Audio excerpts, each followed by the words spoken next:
दोपहर के 3 बज रहे थे।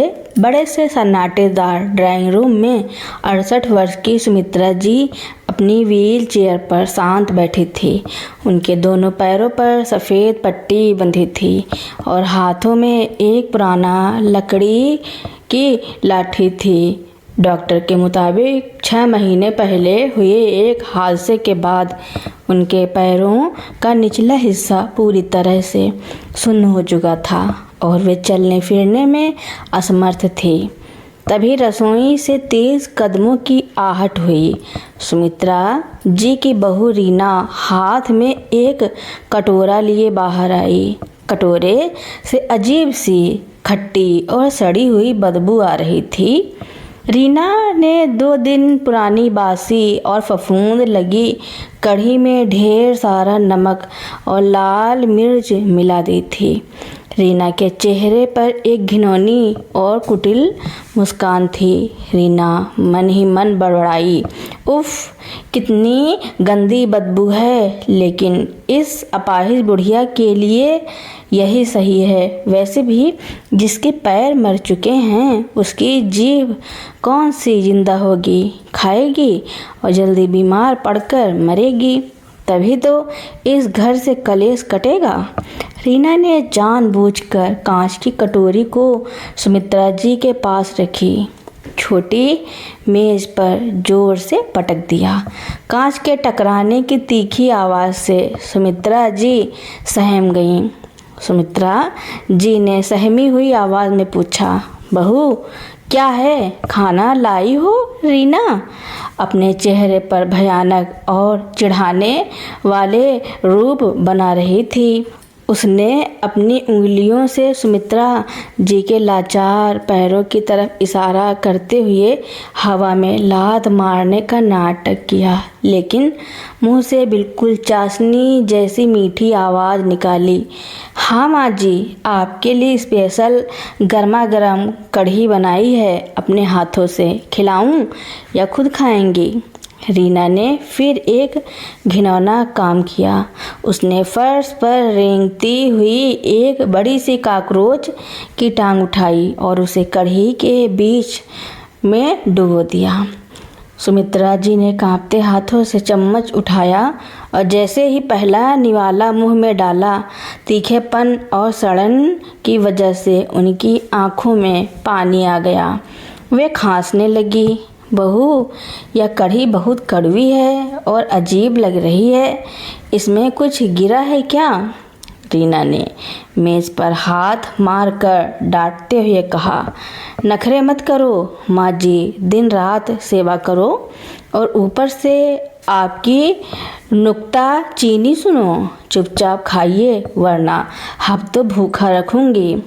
डर के मारे सुमित्रा जी ने आंखों से बहते आंसुओं के साथ वह जहरीला निवाला निगल लिया।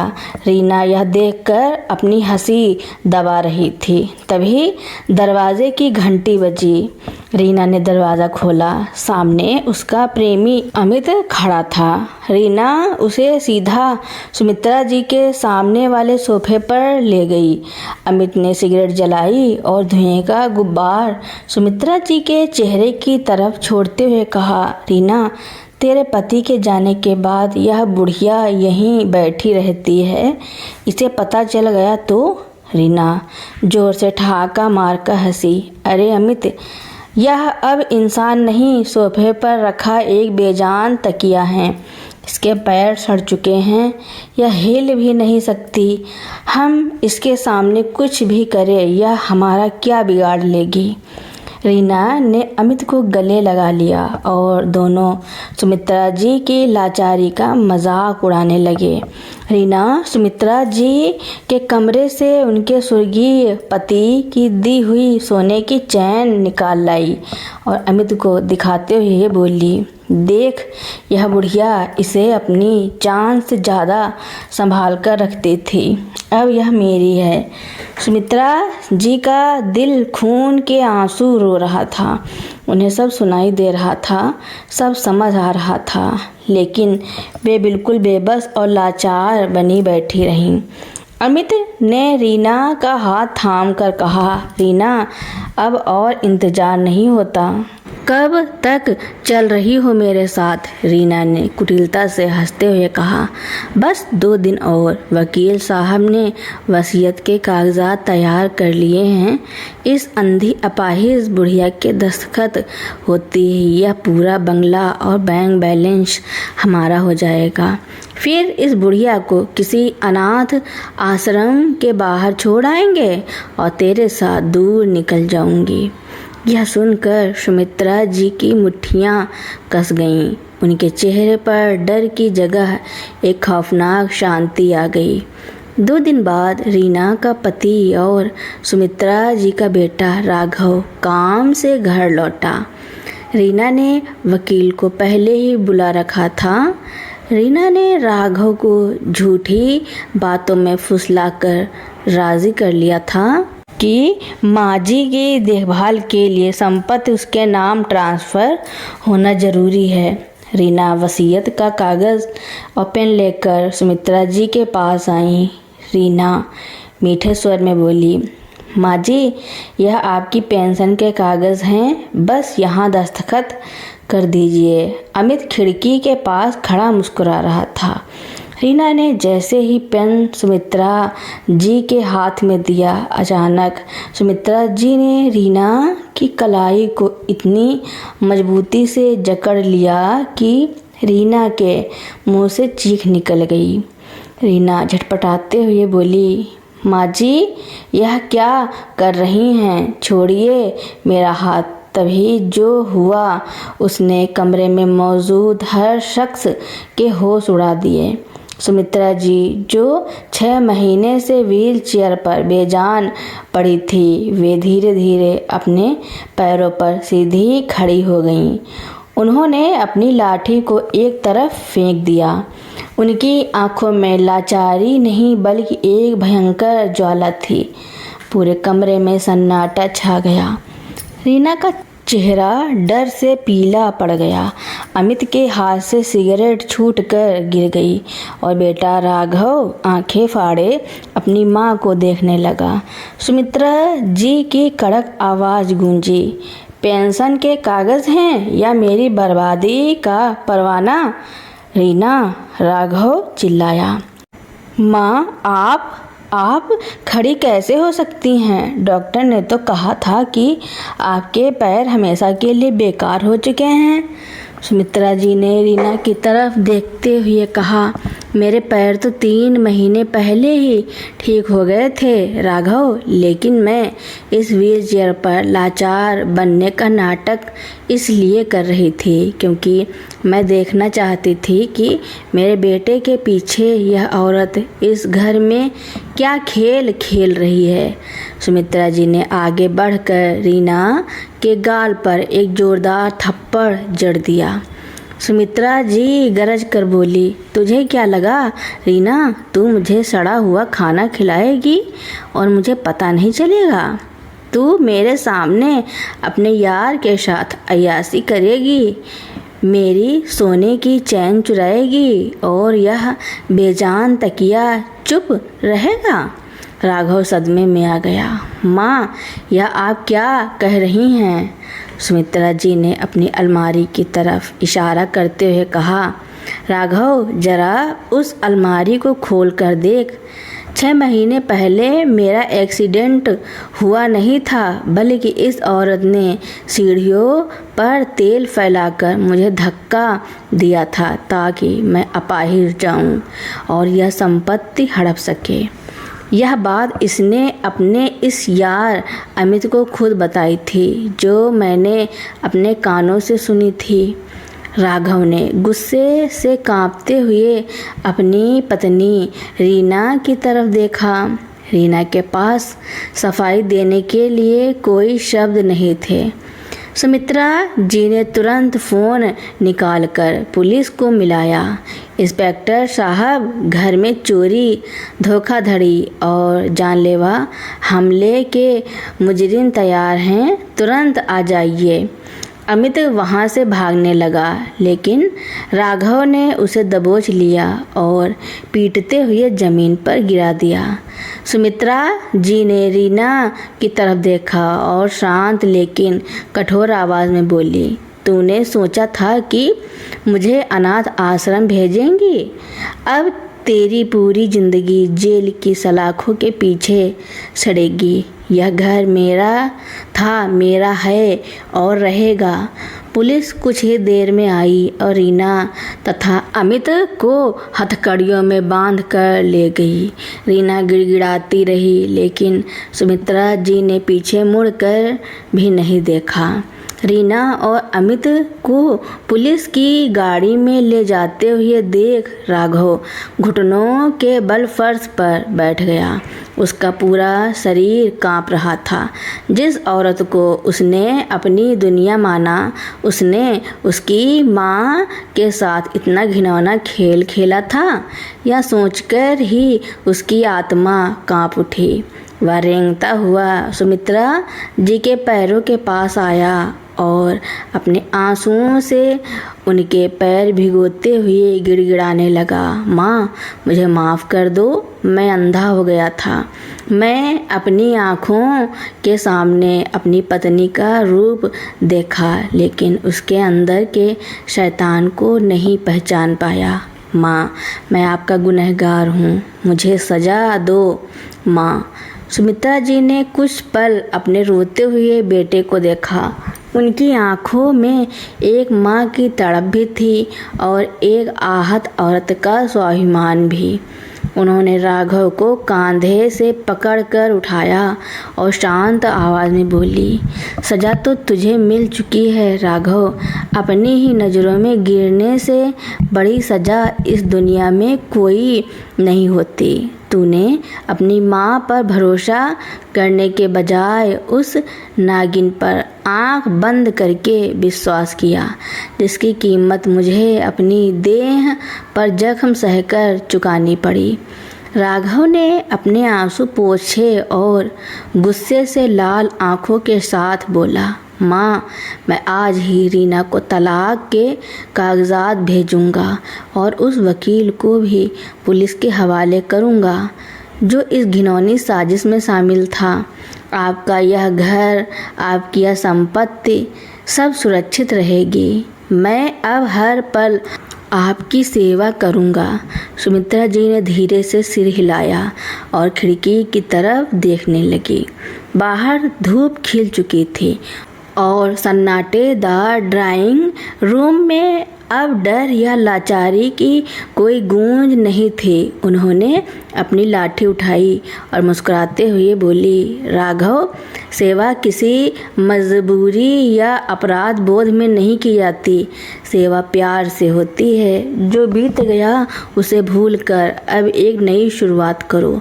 यह घर आज वाकई साफ हो गया है। उस दिन के बाद सुमित्रा जी ने न केवल अपने घर का स्वाभिमान वापस पाया, बल्कि अपने बेटे को भी सच्चाई और फर्ज का असली पाठ सिखा दिया।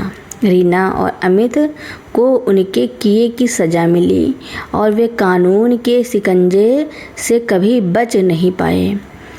साल बीत गए। जेल की काली सलाखों के पीछे रीना और अमित अपनी ज़िंदगी के सबसे काले दिन काट रहे थे। कोर्ट ने रीना को हत्या की साजिश रचने, धोखाधड़ी और बुजुर्ग उत्पीड़न के जुर्म में 10 साल की कठोर कैद की सज़ा सुनाई थी। अमित भी उसी अंजाम का भागीदार बना। उधर सुमित्रा जी का घर अब किसी स्वर्ग से कम नहीं लग रहा था। राघव ने दिल से अपनी गलतियों का प्रायश्चित किया था। उसने न केवल कंपनी में अपनी मेहनत से दोबारा सब कुछ खड़ा किया, बल्कि अपना सारा समय और ध्यान अपनी माँ की देखभाल में लगा दिया। सुमित्रा जी की आंखों में अब लाचारी के आंसू नहीं, बल्कि अपने बेटे के सुधरने का सुकून था। एक दिन राघव ने अपनी माँ के पास आकर हाथ जोड़कर कहा, माँ, आपने मुझे एक नया जीवन दिया है, लेकिन इस घर में आपकी देखभाल और एक बेटी की कमी मुझे हमेशा खलती है। अगर आपकी इजाज़त हो तो क्या हम किसी अनाथ बच्ची को गोद ले सकते हैं? मैं चाहता हूँ कि इस घर में फिर से खिलखिलाहट लौटे। सुमित्रा जी की आंखों में चमक आ गई। उन्होंने राघव के सिर पर हाथ फेरा और बोली, राघव, इससे बड़ी खुशी मेरे लिए और क्या होगी। जिस घर में कभी नफ़रत की बदबू थी, वहाँ अब किसी मासूम के कदमों की आहट होगी। कुछ ही महीनों बाद सुमित्रा जी के घर में 5 साल की एक नन्ही बच्ची परी आई। परी की हंसी ने उस पूरे बड़े से बंगले को खुशियों से भर दिया। सुमित्रा जी अब व्हील चेयर पर नहीं, बल्कि परी के साथ बगीचे में तितलियों के पीछे भागती नजर आती थी। एक शाम जब सुमित्रा जी परी को अपनी गोद में बिठाकर कहानी सुना रही थी, तभी राघव मुस्कुराते हुए चाय की ट्रे लेकर आया। राघव ने चाय का कप सुमित्रा जी की तरफ बढ़ाते हुए कहा, माँ, आज चाय मैंने खुद बनाई है, ज़रा पीकर बताइए कैसी बनी है। सुमित्रा जी ने एक घूंट लिया और मुस्कुराकर बोली, चाय में थोड़ा मीठा कम है राघव, लेकिन इसमें तेरे प्यार की मिठास इतनी है कि यह दुनिया की सबसे बेहतरीन चाय बन गई है। तीनों जोर जोर से हंस पड़े। जो घर कभी साजिशों और घृणा का अड्डा बन चुका था, आज वहाँ सिर्फ प्रेम, सम्मान और हंसी का राज था। सुमित्रा जी ने साबित कर दिया था कि सच्चाई और सब्र की जीत हमेशा होती है। परी के आने से सुमित्रा जी के जीवन में जैसे नई उमंग भर गई थी। देखते ही देखते 8 साल बीत गए। परी अब 13 साल की एक समझदार और होनहार बच्ची बन चुकी थी। सुमित्रा जी की उम्र भी 80 वर्ष के करीब पहुंच गई थी। ढलती उम्र के साथ उनका शरीर तो कमज़ोर हो रहा था, लेकिन उनका मनोबल और परी के प्रति उनका प्रेम आज भी उतना ही अटूट था। परी अपनी दादी को ही अपना सब कुछ मानते थे। वह स्कूल से आते ही सबसे पहले सुमित्रा जी के कमरे में जाती, उनके पैर छूती और दिन भर की सारी बातें उनसे साझा करती। राघव ने भी एक आदर्श पिता और बेटे का फर्ज निभाते हुए सुमित्रा जी के नाम से एक चैरिटेबल ट्रस्ट शुरू किया था, जो बेसहारा बुजुर्गों और अनाथ बच्चों की मदद करता था। एक दिन जब राघव दफ्तर से लौटा तो उसके चेहरे पर चिंता की लकीरें थी। सुमित्रा जी ने तुरंत अपने बेटे की खामोशी को भांप लिया। सुमित्रा जी ने प्यार से पूछा, क्या बात है राघव, आज चेहरा इतना उतरा हुआ क्यों है? राघव ने गहरी सांस ली और कहा, माँ, आज जेल से एक पत्र आया है। रीना की सज़ा पूरी होने वाली है और अगले हफ्ते उसे रिहा किया जा रहा है। वकील ने बताया कि जेल में बिताए सालों में रीना का स्वास्थ्य काफ़ी बिगड़ गया है और उसका इस दुनिया में अब कोई ठिकाना नहीं है। यह सुनते ही कमरे में कुछ देर के लिए सन्नाटा छा गया। सुमित्रा जी ने अपनी आंखें मूंद ली। बरसों पुराने जख्म एक पल के लिए हरे हो गए। वह सड़ा हुआ खाना, वह अपमान और वह साजिश। परी जो दरवाजे के पास खड़ी थी बोली, दादी, क्या यह वही औरत है जिसने आपको इतना दुख दिया था? हम उसे कभी इस घर में नहीं आने देंगे। सुमित्रा जी ने परी को अपने पास बुलाया और उसके सिर पर हाथ फेरते हुए शांत स्वर में बोली, परी बेटा, नफ़रत का जवाब नफ़रत से देना बहुत आसान होता है, लेकिन असली ताकत माफ़ करने में होती है। उसने जो बोया था वह काट चुकी है। अब वह एक अपराधी नहीं बल्कि एक टूटी हुई औरत है। अगले हफ्ते जब रीना जेल के भारी लोहे के दरवाज़ों से बाहर निकली तो उसकी आंखें चौंधिया गईं। 10 सालों की कैद ने उसकी जवानी और घमंड दोनों को पूरी तरह से सुखा दिया था। उसके बाल सफ़ेद हो चुके थे, शरीर कमज़ोर था और हाथों में एक पुराना थैला था। जैसे ही वह सड़क की तरफ बढ़ी, उसके सामने एक गाड़ी आकर रुकी। गाड़ी का दरवाज़ा खुला और उसमें से राघव बाहर निकला। रीना डर के मारे पीछे हट गई। उसे लगा कि शायद राघव उसे धमकाने आया है, लेकिन राघव ने शांत आवाज़ में कहा, रीना, माँ ने तुम्हारे लिए रहने और इलाज का इंतज़ाम एक आश्रम में करवा दिया है। वहाँ तुम्हें कोई परेशान नहीं करेगा। रीना की आंखों से आंसुओं की धार बह निकली। वह ज़मीन पर गिर पड़ी और फूट फूट कर रोने लगी। जिस माँ जी को उसने अनाथ आश्रम भेजने की साजिश रची थी, उसी माँ जी ने आज उसके लिए आसरा ढूंढा था। रीना रोते हुए बोली, मुझे माफ़ कर दो राघव, मुझे माँ जी के पास ले चलो। मैं बस एक बार उनके चरणों में गिरकर अपने पापों की भीख मांगना चाहती हूँ। राघव रीना को लेकर घर पहुँचा। जैसे ही रीना ने सुमित्रा जी के सामने कदम रखा, वह उनके पैरों में गिर पड़ी। रीना सिसकते हुए बोली, माँ जी, मैंने आपको अंधेरा दिया लेकिन आपने मुझे रोशनी दी। मैंने आपको जहर परोसा लेकिन आपने मेरे लिए दया का सागर बहा दिया। मुझे सज़ा दे दीजिए माँ जी, पर मुझे अपनी नफ़रत के साथ मत छोड़िए। सुमित्रा जी ने अपने कांपते हाथों से रीना का सिर उठाया। उनकी आंखों में कोई गुस्सा नहीं था, बस एक असीम करुणा थी। सुमित्रा जी ने कहा, रीना, सज़ा तुम्हें कानून से मिल चुकी है और सबक ज़िंदगी से।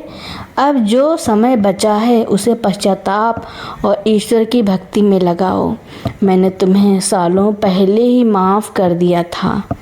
रीना को सुमित्रा जी के दिए आश्रम में जगह मिल गई, जहां उसने अपनी बची हुई ज़िंदगी बेसहारा बुजुर्गों की सेवा में लगा दी। सुमित्रा जी ने साबित कर दिया कि बदला लेने से सिर्फ दुश्मनी बढ़ती है, लेकिन क्षमा से इंसान का चरित्र अमर हो जाता है। तो दोस्तों, मेरी कहानी सुनने के लिए आपका बहुत बहुत धन्यवाद। ऐसे ही नई नई कहानियाँ सुनने के लिए मेरे चैनल को लाइक, कमेंट, शेयर, सब्सक्राइब एवं बेल आइकन का बटन दबाना ना भूलना, ताकि मेरी नई नई कहानियाँ आप लोगों तक पहले ही पहुँचती रहें। धन्यवाद।